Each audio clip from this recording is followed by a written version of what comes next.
our canals are all man-made, and the sand was dug out and placed on elevated sites where the houses were then built on. Now, in the planning stages, there was a lot of community opposition about it, but the marine life have adapted very well. For example, the walls are built on an angle with a very rough surface and rocks at the bottom to attract sea plants, mussels and fish. And now the fish also attract dolphins, so every so often you'll see a dolphin coming out and hunting along the rock walls.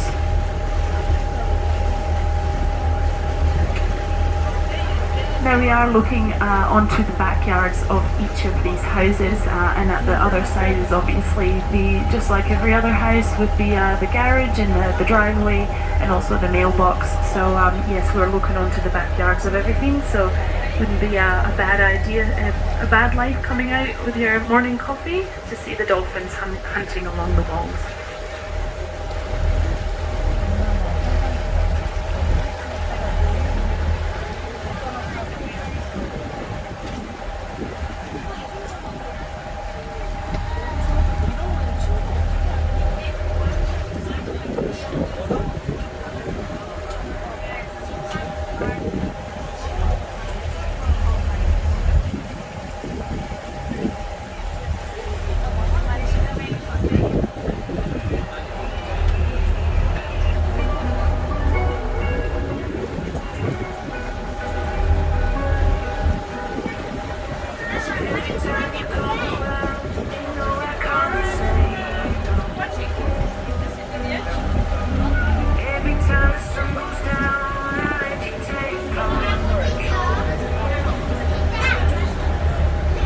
Now we often call it window shopping as we cruise through the canals, as the average price goes for about 2.5 million at the moment.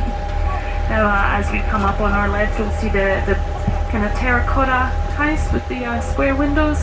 That went for about 5.5 million a couple of years back, and that also was had a 30-seater cinema in there, but the recent owners have actually converted it into a wine cellar, so party at their house for New Year's.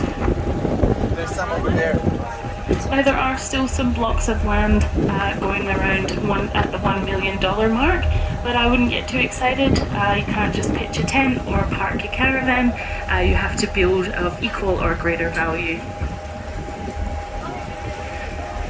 Now, being on the corner, these ones go for a lot more, as they are built over 2 blocks and also have a lot more canal frontage, therefore they go for a lot more in price.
canals are quite quiet most of the year, but now this time of year we have our Christmas lights, as you can see all of them along everyone's balconies and all over their houses. Now this is such a spectacular sight to see every year. They come out and it's not all just for fun and games, it actually goes to a good cause. We have a wishing well that we'll talk about further up into the tour.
We mentioned the Sutton family owning all of this land for cattle and dairy farming.